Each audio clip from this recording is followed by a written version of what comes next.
Okay, Assalamualaikum Aisyah, Puan Malina dan Cik Liana. Apa khabar? Sihat? Waalaikumsalam. Alhamdulillah, sihat je Missy. Alhamdulillah. Jadi pertama sekali, saya Miss Izzah dan rakan saya Miss Aina nak ucapkan terima kasih banyak-banyak kepada Aisyah, Puan dan Cik Liana sudi hadir meeting kita pada pagi ini. Jadi hari ini kita akan adakan sesi kaunseling untuk Aisyah dan keluarga. Kita akan bincang secara santai, relax je. Dan Aisyah, adakah awak dah bersedia untuk kita mulakan sesi ini? Okay, semua, Assalamualaikum. Saya Missy Aina. Okay, first kali Missy nak tanya personally dekat Aisyah lah. Aisyah hari ni macam mana? Apa perasaan Aisyah sekarang? Saya rasa okey je. Tapi saya nampak muka Aisyah ni macam sedih je dari tadi. Apa yang Aisyah tengah fikirkan? Boleh mesti tahu ke? Saya rasa kecewa dengan diri sendiri. Okay. Boleh Aisyah ceritakan tak apa benda yang membuatkan Aisyah rasa kecewa dengan diri sendiri? Aisyah jangan takut untuk luahkan semuanya yang terpendam lah. Sebab kami kat sini ni memang sedia nak mendengar, nak membantu Aisyah lah. Betul tak Puan? Cik Liana? Betul kan? Kita nak bantu Aisyah. Minggu lepas saya dapat keputusan yang teruk dalam final exam saya. Saya rasa sangat-sangat kecewa dan benda tu dah efek diri saya sepanjang minggu lepas lah. Sebab saya dah hancurkan harapan mak saya. Saya rasa macam saya ni anak yang tak berguna dan selalu menyusahkan orang lain. Adakah Aisyah masih ada perasaan kecewa tu sampai sekarang? Ataupun depresi kali ni lebih teruk tak dari sebelum ni? Aisyah rasa lebih teruk kot. Okay. Perkara apa yang Aisyah selalu buat untuk hilangkan rasa sedih dan kecewa ni? Aisyah selalu kurungkan diri dalam bilik. Tidur dari siang sampai malam. Sebab Aisyah malu lah nak jumpa dengan kawan-kawan kat luar. Lepas Aisyah tak ada mood nak buat apa-apa. Bila Aisyah tidur tu, itu je cara Aisyah nak asing ataupun nak lari daripada dunia realiti ni. Maaf Missy nak tanya Aisyah. Aisyah pernah tak ada fikiran untuk tamatkan hidup Aisyah? Macam ada rasa nak bunuh diri ke? Ada ke macam tu? Masa awal-awal kena tu ada pemikiran macam tu. Tapi bila Aisyah fikir balik, kalau Aisyah buat macam tu lagi akan menyusahkan mak dan kakak Aisyah lah. Waktu lepas tahu keputusan exam tu, ada tak apa-apa tindakan yang Aisyah buat selain asingkan diri dari semua orang? Contohnya macam Aisyah ada sakitkan diri sendiri ke? Lepas je dapat result tu memang Aisyah terus rasa terkejut dan kecewa lah dengan diri. Lepas tu rasa Aisyah ni sangat bodoh gila. Okay, sebab dah hancurkan harapan mak dan keluarga. Lepas tu Aisyah memang tak boleh kontrol diri. Aisyah hantukkan kepala dekat dinding banyak kali sampai Aisyah rasa sakit dan puas. Bila Aisyah buat macam tu, rasa bersalah tu berkurang tau. Tapi itulah, kakak yang selalu hentikan Aisyah buat macam tu. Okay, jadi disebabkan keputusan exam ni lah yang menyebabkan Aisyah stres kan? Rasa murung dan tak nak jumpa dengan siapa-siapa, kan? Ya, dan sebab Aisyah dah hancurkan harapan keluarga Aisyah. Okay, Missy nak tanya Aisyah lepas Aisyah ambil ubat kan, macam mana dengan simptom-simptom tu? Ada lagi tak rasa nak sakitkan diri and perasaan sedih dan kecewa tu masih lagi kuat tak lepas dah makan ubat tu? Alhamdulillah, Aisyah ambil ubat tu pun sebab kena paksa kan dengan mak dengan kakak. Makin lama Aisyah ambil ubat tu, makin kurang dah. Walaupun kadang-kadang ada juga terfikir kan, bila Aisyah duduk seorang-seorang kan, rasa macam nak sakitkan diri sendiri kan, rasa sedih. Alhamdulillah, nampaknya ubat tu sedikit sebanyak membantu Aisyah. Saya harap Aisyah boleh terus konsisten ambil ubat tu dan sehingga Aisyah betul-betul stabil. Jangan pernah skip ya. Baiklah, sekarang ni saya nak tanya Kak Puan dan Cik Liana pula. Masa Aisyah alami fasa depresi ni, macam mana dengan aktiviti dia di rumah? Dan pattern tidur tu macam mana? Dia tidur siang je ke? Adakah malam dia tak tidur langsung? Macam mana? Awal-awal tu dia ni memang banyak habiskan masa dekat dalam bilik dia seorang-seorang. Keluar pun bila dia nak ke tandas macam tu je. Kalau nak panggil makan pun dia tak pernah turun pun. Sampai kakak dia lah yang nak kena pujuk turun makan. Lepas tu untuk aktiviti dia sebelum ni dia banyak habiskan masa lah dengan dia main kucing dia dekat luar tu, kucing kesayangan dia. Tapi sekarang kucing pun dia tak pandang dah. Dia banyak habiskan masa 24 jam tu lah dalam bilik dia tu, seorang-seorang. Oh, Puan. Kalau boleh saya tahu, Puan selalu tak tekankan Kak Aisyah tentang pembelajaran? Maksudnya, pernah tak Puan paksa dia untuk dapatkan keputusan yang cemerlang?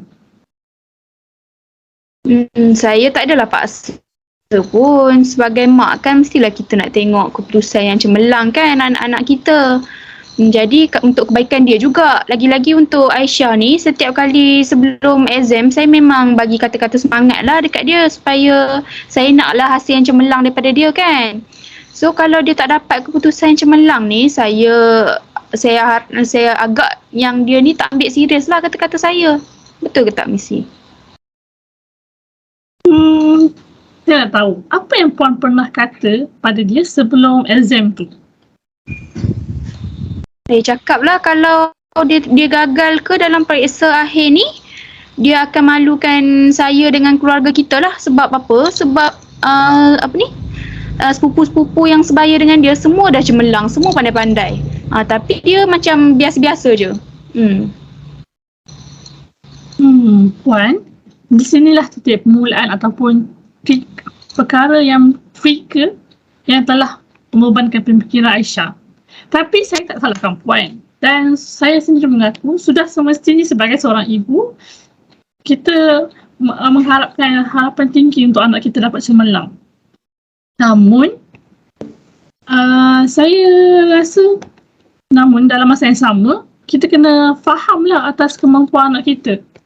Kadang-kadang tu kita tak boleh letakkan harapan yang terlalu tinggi sebab perkara ini tak secara langsung boleh buatkan mereka ni stres untuk tunaikan permintaan ibu bapa jika mereka gagal. Dan akhirnya rasa bersalah dan kecewa itu sendiri akan mengganggu, bermelenggu dalam fikiran mereka.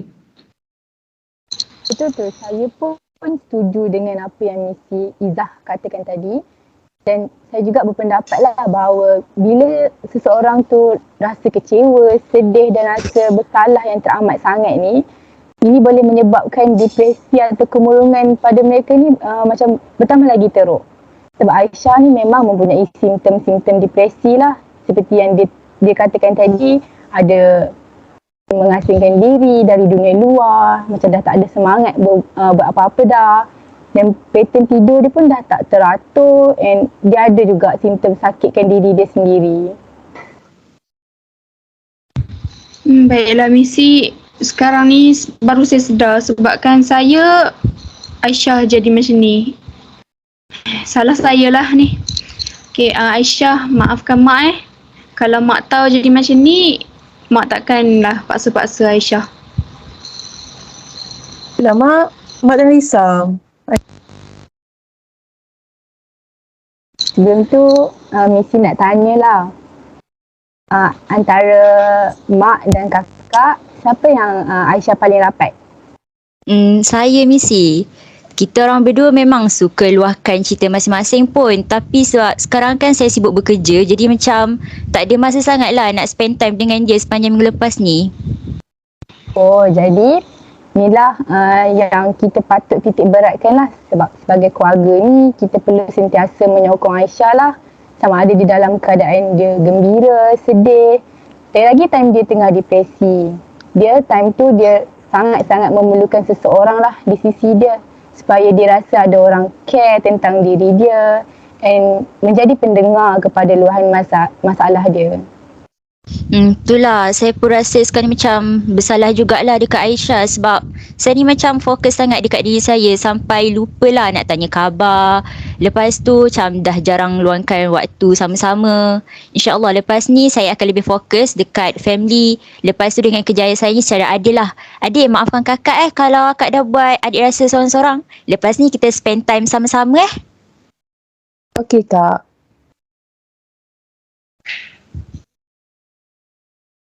Okey, sebelum kita akhiri sesi kita hari ini, saya nak berikan sedikit nasihatlah kepada Aisyah untuk segera dapatkan seseorang yang Aisyah rasa selesa untuk Aisyah luahkan segala masalah dan jangan pendam masalah Aisyah sendiri. Sebab nanti dia akan ganggu fikiran Aisyah. Dan lepas tu saya nak nasihatkan Aisyah, jangan pernah asingkan diri dari dunia luar. Buatlah sesuatu untuk distract diri Aisyah. Contohnya macam boleh buat melukis ke, mendengar muzik, ataupun menulis. Atau Aisyah boleh main dengan kucing kesayangan Aisyah tu. Baik Missy, terima kasih. Sama. Dan satu lagi, Aisyah juga saya galakkan Aisyah untuk buat exercise ataupun join Zumba ke, sebab aktiviti ini boleh meriliskan tension Aisyah. Selain Aisyah juga boleh makan makanan yang berkhasiat dan pasti untuk dapatkan pattern tidur yang bagus. Jangan selalu tidur siang. And bila siang tu Aisyah boleh je buat apa-apa aktiviti dadah ke, jumpa kawan, spend time dengan kawan. Pastikan malam tu Aisyah tidur dengan betul. Betul tu Aisyah. Missy nak pesan juga ni, jangan lupa untuk pergi follow up doktor tau, sebab inilah pentinglah untuk kita jumpa Aisyah sekarang ni. And Aisyah juga jangan skip appointment. Dan untuk Puan dan Cik Liana, jika perlu call lah kami atau doktor kalau simptom Aisyah ni berterusan lah, macam dia mempunyai masalah yang dia tunjuk tanda-tanda depresi ni. Okey. Baik Missy. Baik Missy. Dan satu lagi yang paling penting sekali untuk Aisyah, jangan pernah skip ubat. Ya Aisyah? And saya nak pujilah Aisyah ni sebab bagus, sebab konsisten dalam ambil ubat. Tengoklah hasilnya sekarang ni, simptom depresi Aisyah pun dah berkurang. Jadi teruskan usaha untuk jangan skip ubat tu ya. Okey Missy. Jadi saya rasa sampai kat sini je lah kaunseling kita pada pagi ini. Ada apa soalan daripada Aisyah ke, daripada Puan, daripada Cik Liana? Setakat ni tak ada apa-apa kot. Tak ada apalah, saya nak tanya pun dah jelas dah tadi Missy bagi. Missy Aina dengan Missy Izzah bagi. Dan terima kasih banyak-banyak lah Missy atas nasihat yang diberikan. Saya dengan kakak ni akan lagi ambil berat lah tentang Aisyah selepas ni Dan kalau apa-apa soalan nanti, kalau saya ada apa-apa soalan saya akan tanya balik Missy Izzah dengan Missy Aina. Okey, terima kasih. Puan Terima kasih. boleh kami. Terima kasih juga. Terima kasih semua. Terima kasih Missy. Kita jumpa lagi pada masa akan datang ya. Okey.